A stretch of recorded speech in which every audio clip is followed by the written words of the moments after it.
Trevor, Griffin, thanks so much for joining us. We've been in the marquee here at Merchant Taylors today. How's pre-season going? Fantastic. The way the girls have transferred from indoors to outdoors, and we're seeing the hard work that they've put on their technical side of things come together with the tactical work that we're now doing, and Middlesex supporting us and Merchant Taylors, and to have this facility and getting them on grass in March has been fantastic. So really happy. Yeah, a lot of sides will be still indoors at this point. You think it's a real advantage, obviously, getting on grass. That'll be the conditions you'll be playing on in a couple of months. Yeah, absolutely. I think the one thing for me that sort of stands out in this country is we spend so much time indoors. The sooner we can get the players outdoors onto grass, the better for me. So yeah, to have this facility, we're very fortunate. The girls understand that, and we treat you with respect, and we're very grateful. But they are working incredibly hard on their skills, and certainly embracing being out on grass or in March. It's a bit unique when you can see it tipping down with rain and you're indoors on grass. So yeah, we're very fortunate, as I said. Good stuff. It's been tough in lockdown, but obviously one advantage, I guess, of this lockdown over the previous lockdown is you've actually been able to get the squad together rather than working in small groups. How good's it been to get them all together and actually work with them as a unit? Yeah, again, we're very fortunate being in the elite environment that we can continue to train. Yes, there are a lot of rules and protocols that we go through, but that by doing that enables us to be able to continue our training. So yeah, we are grateful and very lucky and fortunate to be able to train during the lockdown period. But that's enabled us to get some real focused work into these players, and we've just seen them go from strength to strength. Trevor, I think we first met just shy of 12 months ago when you'd not long joined as head coach. We were at Billericay training there ahead of a season, which is obviously a shortened one. 12 months on, roughly. How much have you learned about the squad, and what shape are they in going into this year?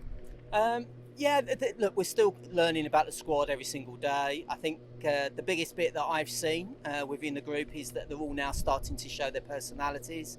You bring that group of players from different counties together. They probably went slightly in their shells, and we're now starting to see that character come out.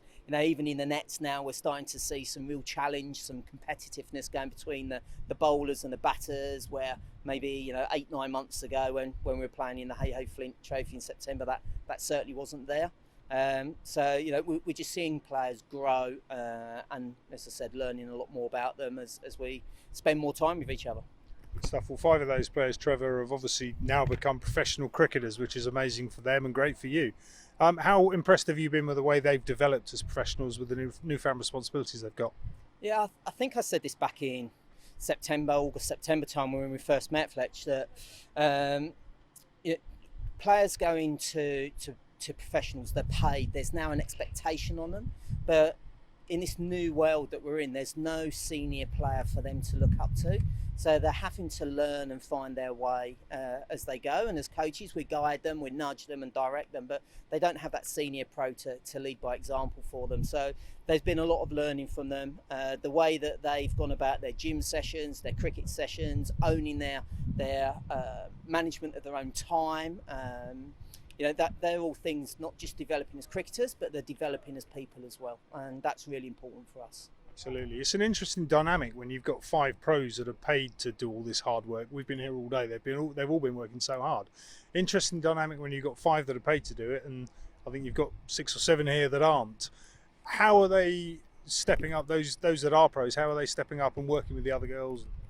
Yeah, I think the pros understand that, and they take it seriously about what that role means. And we see it today, the batters wanting to have a bit of a warm-up whilst the bowlers are warming up, and they're helping each other out. Our shoulder mobility, they're helping each other out. The pros are challenging those other players, our non-contracted players, put my teeth in, to raise their game as well.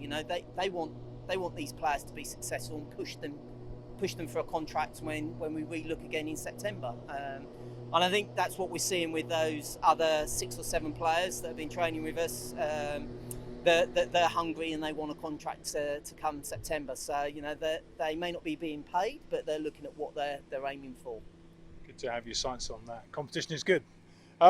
Two competitions to look forward to this year, 50 over and T20. Last year obviously was only 50 over. Yeah. It was tough that first year. You must obviously be looking forward to getting that first win under your belt, but where are you hoping you're going to show your strengths, T20 or 50 over?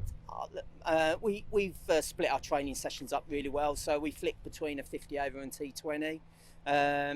You know, you always play games to win, but if we get hung up with the end column, I think it can take away from the processes and the growth that we've seen within the group. So key thing for me is that the players continue to grow, go out, execute their skills, back themselves, and the results will take care of themselves. You know, T20 from a personal point of view, have had success with that. It's the first time this group would have played T20 cricket together. So it'd be interesting to see how we go as a team in that format. But yeah, we're just all looking forward to getting going on the season. It's been great in the marquee, great on grass. We've had a good fielding session today outdoors, and I think that's just whetted the appetite to get going in May.